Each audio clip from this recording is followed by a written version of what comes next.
Em relação às manifestações de junho, acho que tiveram momentos diferentes, assim, em relação às expectativas e as sensações que elas promoviam, né?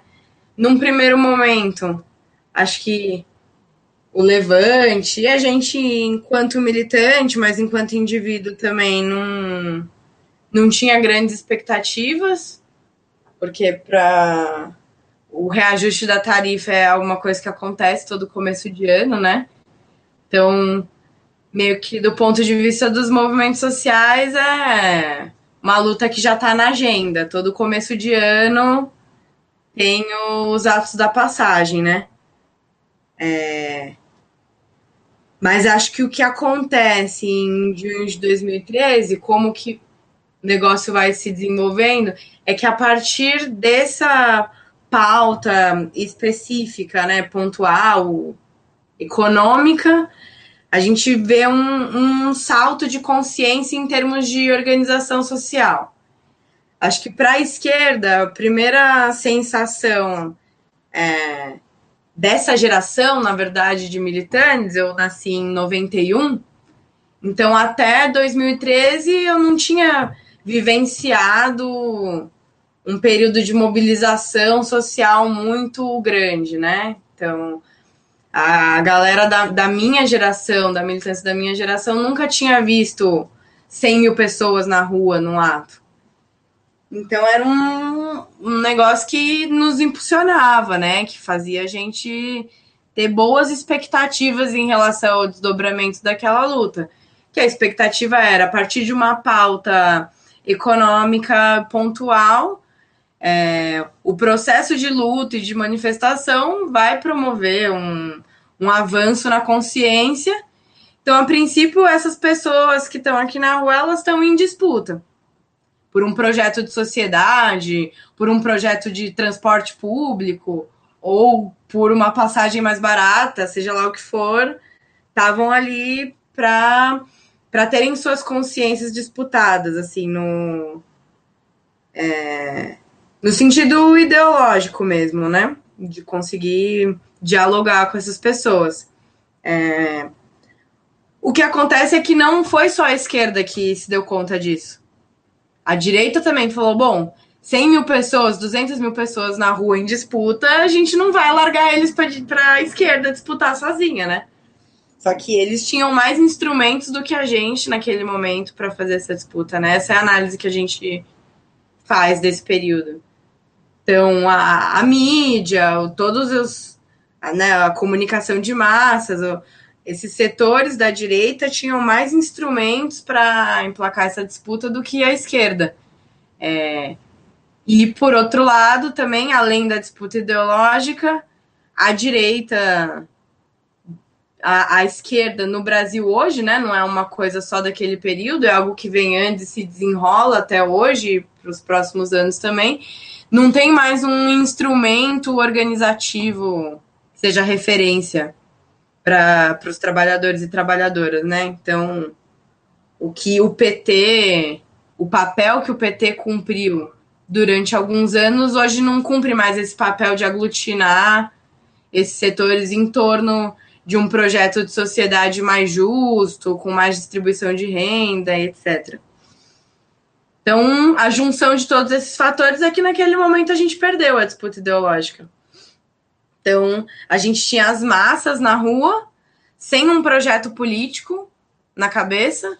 O que levava as pessoas na rua era qualquer um chegava com a sua cartolina lá, com a sua pauta. E aí o desfecho do processo, na nossa opinião, é que a gente perdeu a disputa ideológica para a direita, né? Esse avanço na consciência da população em geral, de que a partir de mobilizações você consegue vitórias, para nós é interessante. É que depois disso a gente viveu uma derrota, né? Tipo, não só no Brasil, né? Em vários países da América Latina, a gente está vivendo um período de avanço da direita, dessa agenda neoliberal, mas acho que a gente tem uma transição aí, que talvez um marco importante tenha sido junho de 2013, que é de um momento da nossa história muito apático, né, que foi os anos 90, em termos de lutas sociais, que eu acho que indica pra gente uma coisa que a esquerda tem que saber ler, que é que as formas tradicionais de organização dos nossos instrumentos políticos, elas precisam ser renovadas, né? Então, não é desconsiderando a importância que os partidos políticos têm, porque eles precisam existir, cumprem uma função importante, mas para organizar, para trazer para perto grande parte dessa juventude que é esse polo dinâmico de mobilização hoje, a gente precisa de outros instrumentos, né, de outras formas. Então, o Levante, ele se propõe a tentar fazer esse diálogo.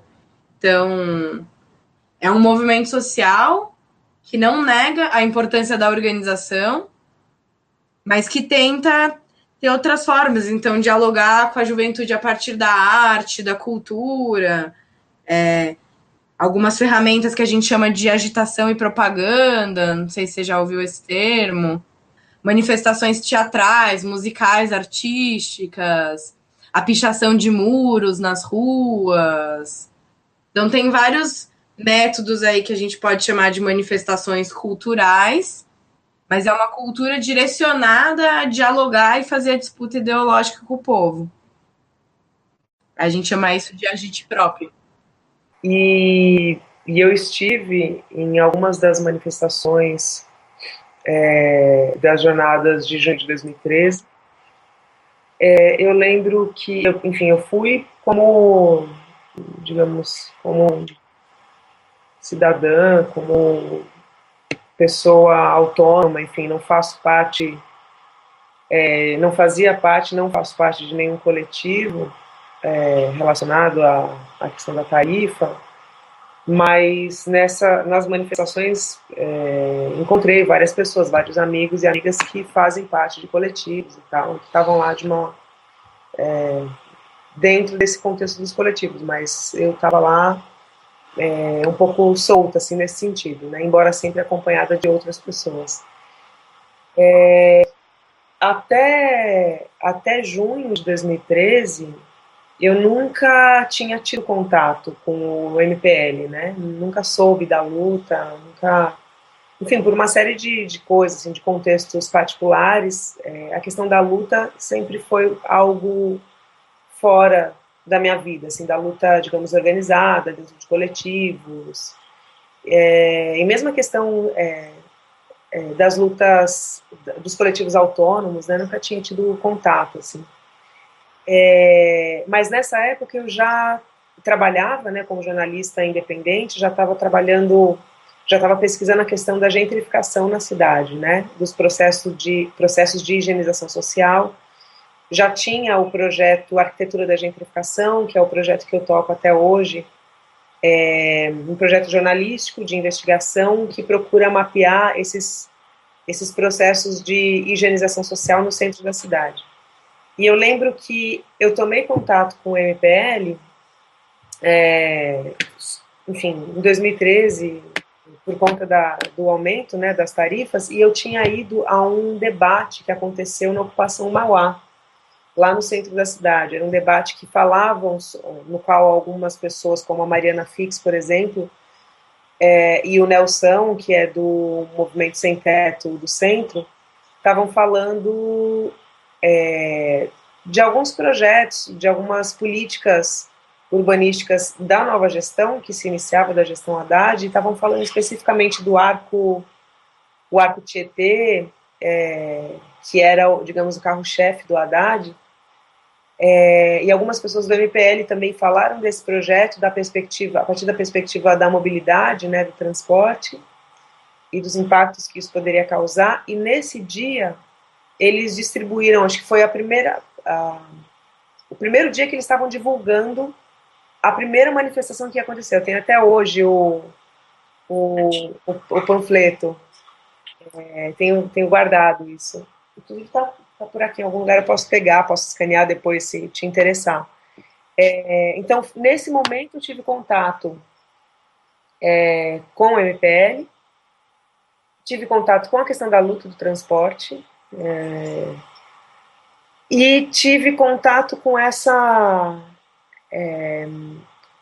perspectiva da gentrificação, da questão da mobilidade dentro do contexto de processos de gentrificação. Então foi meio que um combo assim que aconteceu naquele momento, e que me levou para essas manifestações, assim. E foi mais pesado, assim. E acho que esse episódio dessa questão dessa violência que aconteceu nesse dia, que acho que foi uma quinta-feira, se não me engano, acho que foi um ponto de inflexão, assim, para muitos aspectos, né? Tanto para quem estava lá se manifestando, que se sentiu muito mais motivado, assim. Eu falo do meu círculo restrito, né, de amigos, mas acho que dá para encontrar um eco, assim, em outros grupos também, né, que se sentiram mais motivados aí por conta de toda a violência que tinha rolado por parte do Estado, né. E também foi um ponto de inflexão, acho que para tudo que veio depois, né, para a própria questão da revogação do aumento, para a questão da intensificação posterior da violência, inclusive por parte do Estado, inclusive com a polícia impedindo que os atos saíssem, né, não deixava nem as pessoas saírem, já impedia que as pessoas, já na própria concentração, né. Então acho que a partir daí começou a rolar foram muitas agudizações, assim, de todos os lados, né. Acho que todas as posições ficaram muito mais agudas. E é mais ou menos disso que eu lembro, assim. E para mim particularmente foi um processo muito importante, porque até então eu estava muito dentro, assim, da questão teórica, né, da gentrificação e dos impactos disso na cidade. Tinha muitos depoimentos, muitas entrevistas com pessoas de movimentos de moradia, pessoas em situação de rua também. E quando você vai para a rua, assim, é como se essas narrativas que você ouve em terceira pessoa, elas começassem a fazer parte da sua vida, assim. Olha, eu acreditava numa possibilidade de desestabilização do sistema, assim, ainda que momentaneamente, né? Desde o momento em que a gente fechava uma rua, por exemplo, fechava uma grande avenida, que na verdade, você cessa o fluxo de circulação do capital, né? Quer dizer, você obriga a cidade a parar de produzir, você obriga a mercadoria mão de obra, você obriga a mercadoria mão de obra parar de circular, né? Isso gera uma pane, ainda que por algumas horas, que faz com que o sistema meio que entre numa tela azul, assim, né? Só que não por muito tempo, porque o sistema é, enfim, poderosíssimo e tal, então sempre tem aí os aparatos de normalização desse sistema, começando pela polícia, evidentemente, para fazer com que o fluxo de capital volte a circular. Então eu tinha esperança nisso, assim, nessa possibilidade de desestabilização momentânea, para que alguma coisa acontecesse. Não sabia o que exatamente, assim, mas alguma coisa assim poderia acontecer. Quando eu estava lá, assim, eu percebi, e posteriormente também, né, em junho de 2013, quem ia para a rua, majoritariamente, era quem podia prescindir do transporte público, né, porque como você falou, a pessoa está lá na periferia, né, a 2 horas de distância, e São Paulo é gigantesca, né, às vezes você anda 2 horas de carro, você ainda está na cidade. Uma pessoa que está 1h30, 2 horas de distância da Avenida Paulista, do centro da cidade, ela não vai se deslocar do extremo leste da cidade para poder participar de uma manifestação. Então eu percebia isso, assim, que existia essa grande parte das pessoas que estavam ali eram pessoas, pelo menos do ponto de vista da mobilidade, privilegiadas, né? Certamente havia algumas que moravam longe, que não tinham esse privilégio, mas que estavam ali até por heroísmo, assim, né? Porque, enfim, é muito difícil, assim, é muito cruel. A questão do transporte público, da impossibilidade da mobilidade é bastante cruel, assim. Então, dentro do movimento Passe Livre, a gente foi avisado de que tinha uma molecada nossa né? Lembrando que o Passe Livre não é só anarquista, tá? Ele não é só anarquista, tem gente de outras correntes de esquerda, tá? Partidárias ou não, tá? Mas que o pessoal, vamos dizer, que tem um pensamento mais voltado para a questão anarquista é significativo, né? Não sei dizer hoje se é maioria ou não, na época era claramente dominante, né?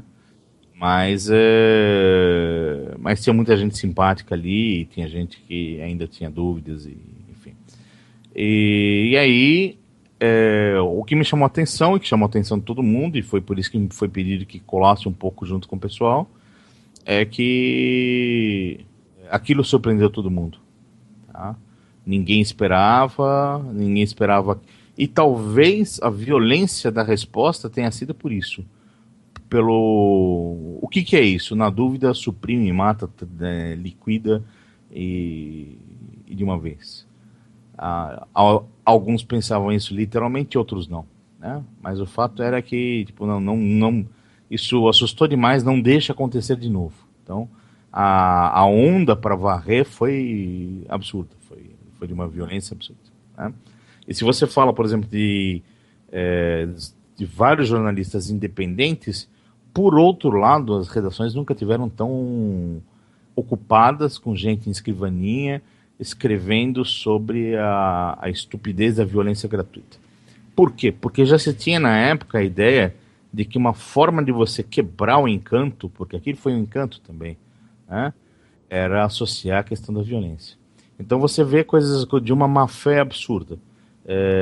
Se você pegar o Black Bloc, que vai acontecer inicialmente no Rio de Janeiro, tem gente que simplesmente faz o transplante de Black Blocs para as jornadas já naquela época, que historicamente é ridículo. Não tem um documento fotográfico que mostre Black Bloc nenhum naquela jornada, tá? Então as pessoas fodam-se a história, fodam-se a realidade, eu desenho o que quiser, né? E o papel aceita tudo, tá? Então, quando você tem uma folha que pega um fiasco numa das últimas grandes passeatas coxinhas e se dá o luxo de pegar uma foto de 2 anos atrás, estampar na frente e dizer que aquilo era manifestação, entendeu? Os caras se esquecem que a gente é macaco velho e que tem todos esses arquivos prontos. Então, colocar no Google foto e ver qual a origem, 2 palitos para qualquer idiota. Então a gente percebe que aquilo ali é de 2 anos. Então, mesmo denunciado, a Folha não voltou atrás. O Ombudsman simplesmente ignorou a questão, né? Para mostrar como você constrói a realidade do jeito que você quiser. E aquela coisa bem gabeliana, mente até dizer chega, que um dia passa. Por outro lado, tem que lembrar que as pessoas querem aceitar mentira. Não é à toa. Uma boa parte do público não tem nenhuma objeção a engolir essa história. Ele precisa de uma pequena verossimilhança, tem que tornar aquilo um pouquinho menos fake, né? Mas está disposto absolutamente a aceitar aquilo como verdade. Então, Black Blocs não tem nada a ver com o movimento da jornada, né? Só lembrando, é uma coisa que se você pegar, vai acontecer 1 ano quase depois, né? Mas a imprensa de escrivaninha, que não estava na rua, diga-se de passagem, ela vai entupir as redações dizendo que aquilo foi de uma violência dos 2 lados. É como se uma menina de 16 anos tivesse alguma capacidade de enfrentar um urutu, né? Armada até os dentes. É um negócio meio grosseiro. Mas, enfim, não faltou esse tipo de coisa. A segunda preocupação era a apropriação que a gente sentiu feita pelos movimentos partidários, sim. Tá, dentre as esquerdas, alguns dos nossos colegas trotskistas, por exemplo, viram ali como uma excelente ocasião de sair na coisa, e até alguns de dominar o movimento, porque tem essa tara de dominar os movimentos. Então eles estão em tudo, e se de repente alguma dos lugares onde eles estão começa a mostrar alguma potencialidade, eles centram fogo em ocupar, tá? Recentemente a gente pode falar dos movimentos de escola, de ocupação de escola, tá? Se ele começa livre, rapidamente você tem entidades, algumas de porte, ou pelo menos de fama, como usar a UBS ou o Uni, que já viram mãe da criança. Mesmo que na prática tenha surgido fora deles. E também ali a gente começou a perceber que o governo não tinha entendido absolutamente o que era a demanda, entendeu? Então ele se junta com o Alckmin para uma repressão violenta. E ao mesmo tempo um discurso, depois que o excesso acabou trazendo simpatia para o movimento, né? E, então você tem Arnaldo Jabor, um cretino notório, que escreve que é um bando de filho de papai, reclamando por 20 centavos, e logo depois ele vem falando, desculpa, eu errei, não é por 20 centavos, os caras são legais, isso, aquilo, coisa. Não é o MPL que é legal, mas é a brecha que deu pro MBL, que era legal. E aí alguém lá em cima, falou, de quem ele é lacaio, chegou e falou, olha, cara, isso aqui é uma oportunidade de ouro, não bata neles, tá? Então não é por 20 centavos, não é por 20 centavos, claro, mas eles perceberam o quanto aquilo assustou o governo. Aí tem discursos da Dilma que, olha, eu entendi, vamos lá, vamos conversar, mas ao mesmo tempo que ela fazia esse movimento, a sua assessoria fazia o contrário. A polícia resolve decidir, na indefinição do que fazer, ela decide ter uma ação daquelas que não tem conserto depois, sabe? Então ela fala, olha, vamos fazer uma coisa que não possa ser para frente reparado. Então existe expressamente a ordem de partir para cima de algumas lideranças. E aí a gente não sabe exatamente em que termos, mas era assustador. E aí o que a gente faz? Toma a decisão de proteger os meninos. Como a gente protege os meninos? Iluminando, ou seja, transformando eles em pessoas conhecidas nacionalmente. Então, puxa daqui, puxa de lá, a gente consegue contato, e aí a entrevista deles no Roda Viva, por exemplo. Uma forma de estar, na verdade, protegendo os meninos de uma bala perdida, ou uma resistência qualquer, ou um acidente qualquer. A palavra que se falava dentro das nossas informações era um acidente. Ia acontecer com uma das lideranças um acidente.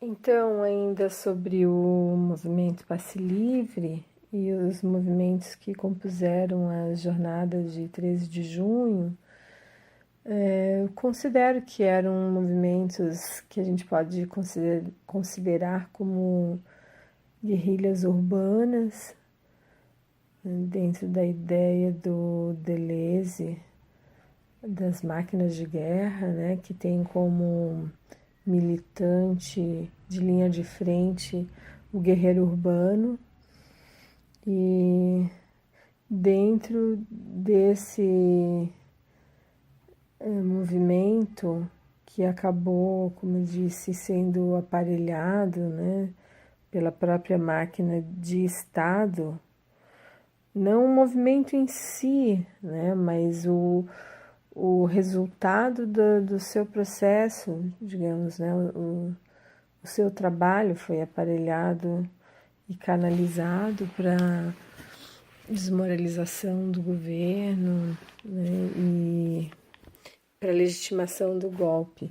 Mas acho que encerra esse movimento que foi vitorioso, sim, no sentido de conseguir aglutinar e mobilizar e levantar uma ampla camada da população, né, a multidão mesmo, na sua heterogeneidade, na sua força, né, na sua violência revolucionária.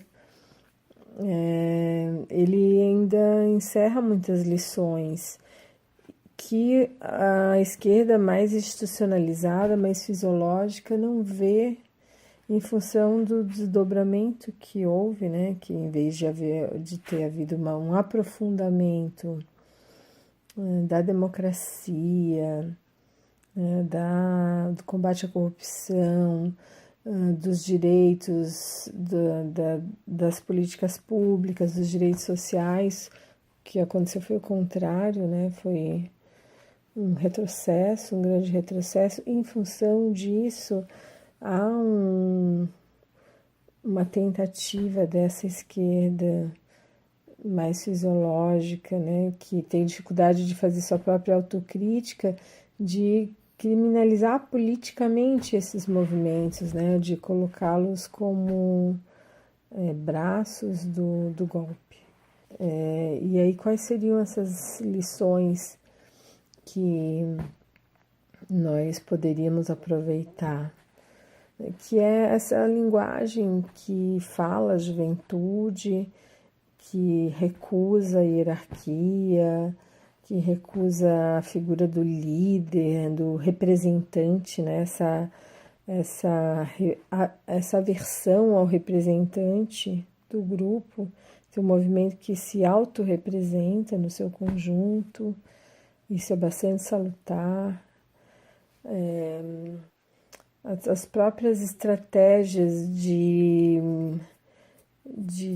para despistar a máquina do poder, né? Aparecer e desaparecer em diferentes lugares, e de ocultar a identidade, mostrar e esconder, né? Essa forma cigana de exposição, digamos, né? De exposição política. Mas principalmente essa horizontalidade, né? São movimentos que discutem tudo, que tomam todas as decisões em conjunto e que tentam preservar uma horizontalidade, mas sobretudo uma estratégia muito interessante, que é aquela que o Pierre Clastres detecta, né, nas sociedades indígenas, do boicote à formação do Estado dentro do corpo político da multidão, né? Que é a ideia do Pierre Clastres de uma sociedade que sobrevive, que se preserva enquanto tal, né? Enquanto uma sociedade sem Estado, uma sociedade do homem primitivo, boicotando a formação desse Estado. Então, esses movimentos, eles têm consciência de onde leva, né? Eles têm consciência pelo desgaste que eles têm com partidos que são autoritários, que são verticalizados e que são já desgastados no seu discurso, que acabam sempre sendo aparelhados pela máquina política, pela máquina do Estado. Então, eles boicotam, conjuram, sabotam sistematicamente a formação desse Estado, digamos, dentro do corpo, do coletivo, né, a fim de preservar a política como uma potência, a fim de preservar essa participação democrática do corpo social, a fim de não separar, né, o organismo político do corpo, né, social, do coletivo, enfim, né, que é um modelo que se inspira no funcionamento político das sociedades indígenas. Bom, eu era diretor na época de programas na MTV Brasil e eu sempre trabalhei com comédia, na MTV principalmente, eu fiz os programas de comédia. E em 2013 surgiu a ideia de fazer um programa sobre a Copa das Confederações. A ideia inicial era bem ingênua até. A demanda que veio para mim era que a gente tinha que fazer um programa, quase um guia, sobre as 6 cidades sedes da Copa das Confederações. E a gente, inclusive, ia rodar antes da Copa das Confederações para ir ao ar durante, mostrando as sedes, como eram as sedes, como elas estavam preparadas. Mas eu sempre... antes de saber que 2013 ia virar o que virou, porque isso era no comecinho do ano e a gente não sabia lá em fevereiro o que ia ser junho de 2013, eu já tinha um feeling de que a gente não podia gravar esse programa para a MTV antes, mas que a gente tinha que gravar durante a Copa das Confederações, para ter o calor da hora, para ser um documentário sobre a Copa das Confederações. E na MTV ele foi exibido em capítulos, né? Mas depois, quando a MTV Brasil, né, acabou, na verdade não acabou, mas ela deixou de ser da Abril e foi para a Viacom, nós saímos da MTV, eu montei a minha produtora, o canal Amada Foca, e aí aquele programa que foi ao ar em 12 episódios, a gente transformou num longa de 90 minutos que a gente jogou no YouTube. E acabou sendo um longa não sobre a Copa das Confederações, mas sobre os protestos de junho, as manifestações de junho de 2013. Logo no primeiro dia de filmagem, ainda em São Paulo, a gente já estava tendo aquelas primeiras grandes manifestações do movimento Passe Livre, e a gente percebeu, antes de entrar no avião para ir para Brasília, que seria a primeira cidade sede onde o Brasil fez o jogo contra o Japão, no avião a gente percebeu que a gente ia fazer um documentário não sobre a Copa das Confederações, mas sobre as manifestações de junho.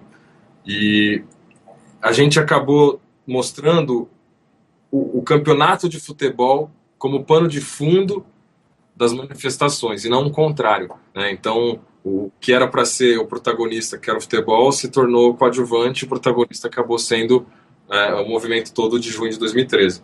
O que a gente percebeu em Brasília, BH, Fortaleza, Recife, Rio de Janeiro, São Paulo, todos os lugares onde a gente filmou, no começo, a gente sabe que começou pelo movimento Passe Livre, a coisa foi ganhando as ruas, e aí veio um movimento Vem Pra Rua, começaram a usar hashtags mais genéricas para atrair mais gente para a rua, e a gente começou a perceber que havia um grande descontentamento dos brasileiros naquele momento, mas não ficava claro com o quê, né? Eram muitas coisas sendo pedidas ao mesmo tempo. Então, havia uma confusão, havia claramente um descontentamento, mas havia claramente uma confusão quanto ao qual era o motivo, o objeto desse descontentamento, né? No próprio documentário, a gente não se preocupou em julgar, mas em mostrar as diferentes pessoas que estavam ali, né? Realmente documentar essa confusão que era, né? Eu sempre me preocupava em mostrar as situações num plano aberto para a gente poder contextualizar o que estava acontecendo. Então, no Rio de Janeiro, a gente tem aquele caveirão chegando e a gente mostra, né, um senhor de idade tentando parar o caveirão. A gente mostra o contexto todo de antes, das pessoas chegando de forma pacífica, e aí vem um policial negociar e fala que eles podem andar, e depois eles andam, a polícia começa a jogar bomba. Eu sempre me preocupo em contextualizar. Então eu falava muito com o Edmur, que era o cinegrafista, eu também fiz uma câmera, né? Então eu como diretor, quando estava com a câmera, eu já sabia o que eu queria, então eu sempre me preocupava em contextualizar as situações. Porque quando você pega uma imagem de uma manifestação, um plano aleatório, fora de contexto, é até perigoso para você distorcer a realidade conforme ela aconteceu.